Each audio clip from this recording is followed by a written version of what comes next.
Hello everyone, welcome back to my channel. My name is Katie. I am the Introverted Reader, and today's video is gonna be a bookish one because we're in front of the bookshelf.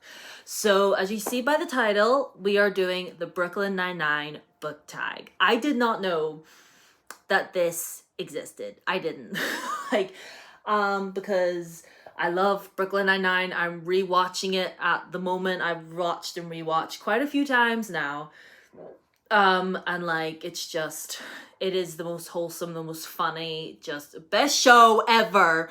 And I was like, I googled it and I found questions. I believe it was originally created by a YouTuber called G Swizzle. If I'm incorrect in that, please forgive me. Obviously, because I'm using my phone to record, I can double check. But I found a blog post online that had questions and I wrote them down into my Black Panther notebook. See, what is the point in having multiple notebooks if you don't just write a bunch of random stuff in it? So, hold on, what? Oh yeah, I was notes on several videos. Okay, so Brooklyn Nine-Nine book tag. So, but before we get into anything, we must hydrate. And if you have yet to hydrate today, please do so. Go get yourself a drink of water right now. Like, go pause the video, get water, and come back. Here we go. Get the lid back on. Okay, so the first prompt, it's for each of the characters, right? So the first character prompt is for Jake Peralta. Probably the best character in the whole show, honestly. He's amazing. Jake's prompt is a character who lives to play the hero. Now, we all love Jake Peralta. He's the best detective within the 99th precinct. He loves to solve puzzles. He loves to be the hero. He wants to be John McClane. Like, we love Jake Peralta in this house. But anyway, so his prompt, how do we think? And I was just like, do you know what? Literally every character within the Riordan verse is like, fits this description. Like, you've got Percy, you've got Jason, you've Annabeth, you've got Leo, you've got literally everybody within the Riordan verse, but I'm gonna stick with Percy on this one. Sometimes he's a little bit reluctant to be playing the hero, but you know Percy loves it. You know he loves to be out and about kicking ass and, you know, defeating monsters, stuff like that. We love that for Percy. The next character is Amy Santiago. Now, Amy...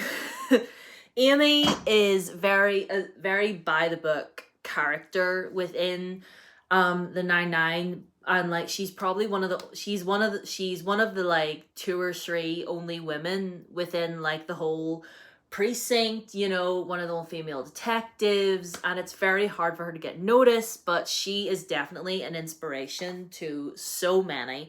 And her prompt is a character who empowers you. Now, a lot of books that I've read over the years definitely empower me, but ones in particular are probably the ones written by Elle McNichol, because Elle McNichol is neurodivergent like me. You know, she's autistic, and obviously its own voices, you know, in her books and stuff. And yes, her characters are children, but I genuinely see myself whenever I'm reading those characters. Like, whenever I read A Kind of Spark, or whenever I read Show Us Who You Are with Cora, you know, I was like, I see myself, like, you know, in these pages, you know, when I hear, because yes, they are children, but they talk as if they're older, and I was like that when I was that age, you know what I mean? Obviously that was way, because I didn't get my diagnosis till I was 24, but, you know, just reading those and being all like, I might not have had this whenever I was a kid, and I wish I had. But the fact that there are children nowadays that get to pick up those books now, or maybe are undiagnosed and struggling a bit in school, and see themselves within these characters, and they're maybe able to like be all like, oh, that is why I think that way. She's autistic, and I think that way about a lot of things too. Maybe we're the same, you know, like, that empowers me. The fact that, you know, Elle McNichol has a voice out there, and like, she is an amazing person. Anyway, I haven't met her personally, and I hope one day that I do, so that I can tell her all this, but honestly, she's an amazing woman. I love her characters. Anyway, the next prompt is for Captain Holt, who tragically, the actor that played Captain Holt, Andre, passed away a few months ago, and we love Captain Holt in this house wholeheartedly. Like, he brought so much love and joy within the precinct. You know, his character came in and, yes, very stoic, very by the book, very like, not very, very like, he gave off Mr. Tuvok. And if you've watched Star Trek, you'll probably understand. But what I mean is, he didn't really show a lot of emotion. He was very like, you know, just very like deadpan all the time. And his prompt is an amazing, diverse character that breaks stereotypes. And I had thought about saying both Nick and Charlie, you know, from Heartstopper, but I think I'm just going to stick with Nick. Because a lot of people believe that queer people, particularly queer men or people that, you know, present themselves in a more masculine fashion, have to act a certain way, and like, but if you're queer, you know, because like a lot of people have an image in their head of what queer men especially are meant to be like. And the fact that Nick is just one of those guys, it's like, yes, I'm bisexual, but like I still like to play rugby, I still like to hang out with the boys, I guess, you know, like he's still, it doesn't make him any less of a man, it doesn't make him any less, you know, who he is as a person. Same with Charlie, you know, and with any character within that series, but Nick and Charlie definitely up there. Rosa Diaz, her prompt, well, first of all, Rosa Diaz, again, one of the best characters in the whole show. She's so badass, but she does have a soft side. Don't say that to her face, but she does. Her prompt is a badass female character who you'd hate to mess with. And I immediately thought of Inez from the Six of Crows duology. Like, I love Inez so much, and we were robbed of the Six of Crows spin-off that we were promised. Like, Netflix, you're on my list. You're on my list. You took Shadow Moon away from us. But anyway, not about that. That's a whole other rant. But yeah, 100%. Inez, I would not want to catch her on a bad day. Absolutely not. Like, she is a lovely person. She has a lot of heart. But like, you wouldn't want to be on the wrong end of one of her daggers is all I'm saying. Like, Inez is amazing. The next one is for Charles Boyle. Now, Boyle is a really interesting character, you know, within the 9-9. You know, he is very lovable. He's a bit weird, you know, sometimes would say things maybe a little bit inappropriate, a bit disgusting, but like, he is just the most lovable, the most just friendly, and he's unashamed to be himself as well. And I love that for Charles. And his prompt is an awkward but lovable character. And I went with Noah. You see the Sam and James Green books up there. Noah from Noah Can't Even by Sam and James Green. The boy is horrendously awkward. Sometimes says things that are just like, oh, why would you say that? But, you know, I think him and Charles Boyle will get along. I really, really do. And yeah, I would fight to the death for Noah any day of the week. The next one is for Terry Jeffords, who is the sergeant within the 9-9, and he's take no nonsense. He's very tough, but again, he does have a soft side. And his prompt is a big guy who looks tough, but with a big heart. And I remember whenever I was writing down these questions, the blog posts that I was reading from, and I feel terrible that I can't remember it. I just Googled and hit the first link that I found. But the person that was answering these questions on their blog said Matthias from Six of Crows fits this description. And I was like, do you know what? I'm just going to piggy off this person and say Matthias as well. I'm sure there's plenty of others.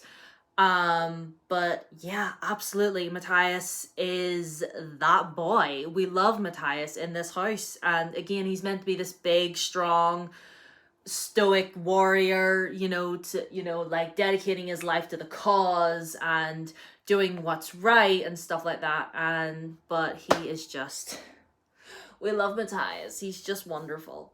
The next one is for Gina. Now, Gina in the 9-9, she is not a police detective. She works in the precinct as like the captain's assistant. But you know, she's not a detective, but like her whole story arc is that she's very big on social media. Like, she tweets all the time. And her prompt is a book/series with a massive fan base. I'm going to go with the book that I bought recently, and that would be Richard Osman's Thursday Murder Club.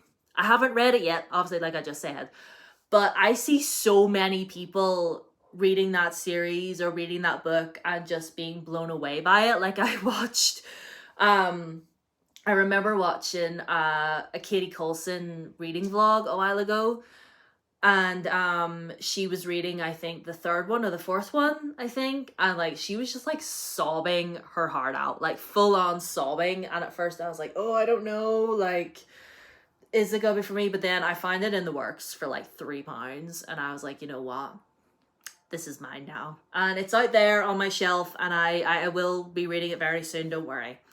The next one is for Scully and Hitchcock. Now, Scully and Hitchcock in the 9-9, they're these two older men, these two older gentlemen who have been at the precinct forever, and they don't really do anything. They just sit at their desks and do paperwork and eat, and they do, every time you see them, they're eating, like, and they're kind of gross, but Hitchcock and Scully are just so lovely. And their prompt is to name an iconic fictional duo. And sorry if you can hear like drilling outside. Apparently one of my neighbors thought it would be a good idea to do some gardening. So apologies if you can hear that. But anyway, so name an iconic fictional duo. Honestly, there's quite a few throughout pop culture that we could all sit here and mention. And I'm going to toss that to use. Name an iconic fictional duo in the comments. Doesn't matter where they're from. Book, TV, movie, doesn't matter. Who did I say? I think I said Two of the Crows again. I think I said Kaz and Jesper. But I'm going to go back to Heartstopper, and I'm going to say Charlie and Tao. Like, Charlie and Tao are besties. Alid and Francis from Radio Silence as well. Besties, we love them. So that's for Hitchcock and Scully. The next one is for Adrian Pimento. Now, Adrian was a character that was introduced. He was a character that was like undercover for years and years and years. Not quite right in the head when he came out. And his prompt is a loose canon of a character. And I just mentioned Kaz Brecker, and I'm going to say Kaz Brecker because that man is that bit away from losing it. We love Kaz Brecker. I fully stand. But yeah, definitely a loose cannon. The next one is the Vulture. And the Vulture is a character in the show. He's this really sleazy guy who he takes credit for the cases that the 9-9 crew, like, you know, he takes credit for the work the Brooklyn 9-9 do. And like, they would be this close to solving a case, and he would swoop in at the last minute and take all the credit for it. He's a bit of a dick, but whatever. But his prompt is the antagonist that steals the show. And I am going to say the Darkling from Shadow and Bone, because I'm telling you this right here, right now. If the Darkling wasn't as well written, or as good of a villain as he was, I probably would not have finished that series. Genuinely and truly, because the Darkling was the best thing about the Shadow and Bone trilogy. I said what I said, and I don't know why he was...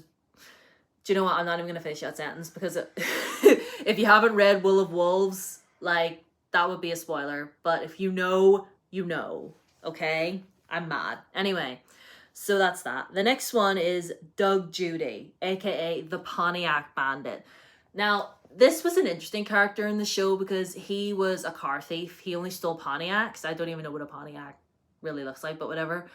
And he was like Jake's arch nemesis, but they were really like besties. Like, and all the episodes with him are just amazing. Like Jake trying to capture him and put him in jail, and him just like outwitting him at every turn. It was great. Anyway, so for Doug Judy's prompt is an antagonist you can't help but love. And I could say the Darkling again, because I love the Darkling. Like, I'm going to say, I've said it numerous times now.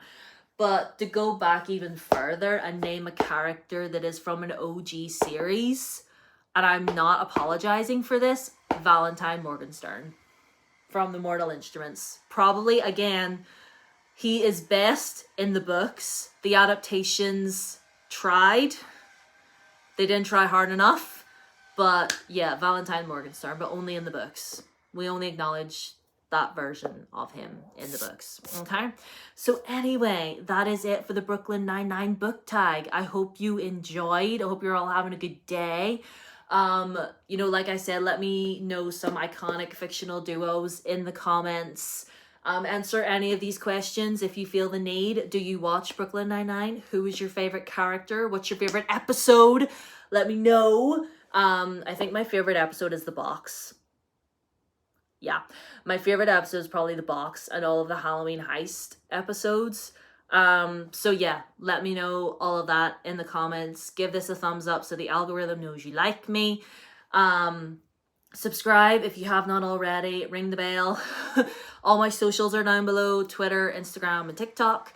And yeah, I love you guys so much, and I will see you next week for a video that I don't know what will be, but it will be. So I'll see you later. Bye.